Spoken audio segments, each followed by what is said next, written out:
So this Flutecast talks about using iTunes for your backing tracks. iTunes is a great program, and these iPod devices are excellent devices for running backing tracks. They have excellent sound quality, very low impedance, which means they sound very good even on low-end consumer devices. The setup we had for gig rig number one was a microphone and an iPod, both going into a small mixer, Mackie Mix 5, and from there coming out into headphones or into whatever house system you wanted. And this video elaborates on how you actually get your playlist into iTunes and onto your iPod. Now, the general process for putting your tracks off CDs or your tracks that you purchase in the iTunes store or any MP3 is to load them into iTunes and then transfer them onto the iPod. That's a fairly straightforward procedure, and Apple is very good at helping people to do that process. There are some tricks, though, that I've learned along the way about specifically using tracks for backing tracks, using iPods for backing tracks that I'd like to share with you. So here's your playlist in the iPod.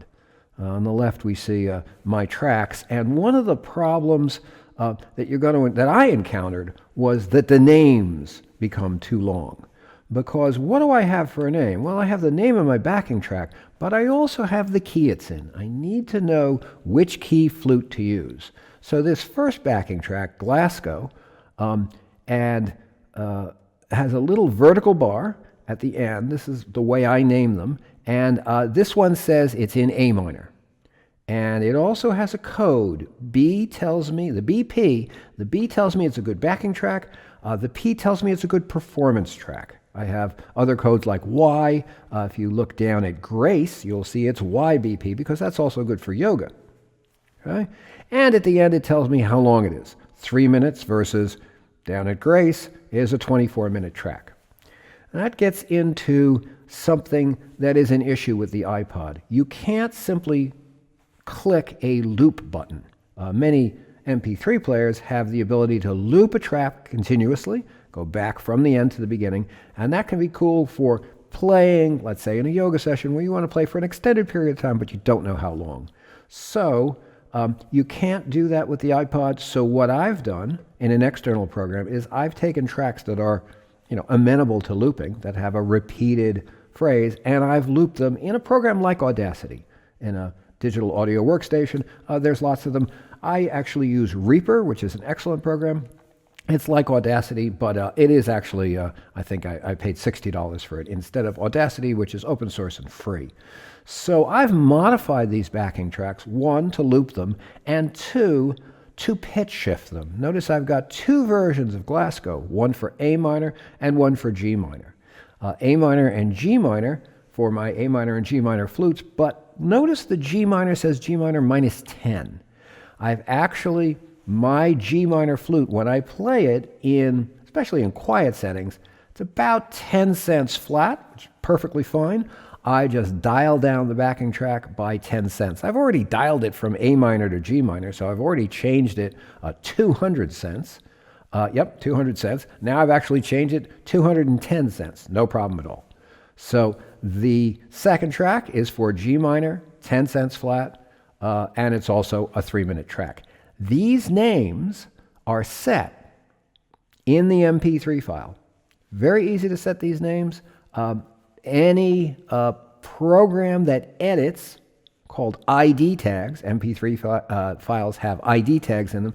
You go in with a tag editor and you just modify the name. I use MP3 tag, which is a free program. There's a lot of free programs out there, and they all have their different interfaces. Find one you like and get comfortable with modifying the tags, the title, the author. See, I've preserved the author in these files. All right. Notice that Goodnight, Omega, is Peter Dubner. Grace is Peter Cater, the original author of that. Notice also that it doesn't say Goodnight, Omega. It says Goodnight, because I want to keep it as short as possible. This gets into the issue that if I add the key and some other tags and the length onto the end of the name, it could run off the right-hand side, and then I have no idea which backing track I'm clicking on. So all the titles of these tracks have to be short, and that's why I made it Goodnight Omega instead of Goodnight Omega, so that the information that I really need, which is the key, fits. Okay? So now we've got modified the tracks in my MP3 tag, loaded them into iTunes, and now they appear in this nice list. The next issue is, when I bring up a song, I'm going to have a display that looks like this. And up here, above the time bar, is the album cover. And the album cover doesn't really do me much good, because this comes from Jam Tracks in A minor. And if I just put the Jam Tracks in A minor cover up, it wouldn't be very helpful. So here I've changed the cover art in the MP3 file. Exactly the same as changing the title. You just click in your MP3 tag editor and provide a new JPEG file for the cover. And I've actually created in a draw program the cover that says Glasgow in this case. And again, it's very similar to the way I did the title. I put the name, sometimes shortened. Okay. I put the key, how much it's been biased by, the key of Native American Flute, G minor, and how much it's been biased by, minus 10 cents, background and performance, and 3 minutes long, and the length. I also have additional small text with information that people might want to know. Somebody in the session might say, oh, where did that backing track come from? Up here, I have it in Jam Tracks in A minor. Typically don't need this information. I don't need it while I'm playing, but if somebody comes and asks, who's the author? Lower left. It's in small type. So this is what it looks like in iTunes, and this is the file that I created, the draw file. Now you could do something, well, very simple. You could just type this information into Microsoft Word and then just do a screenshot capture.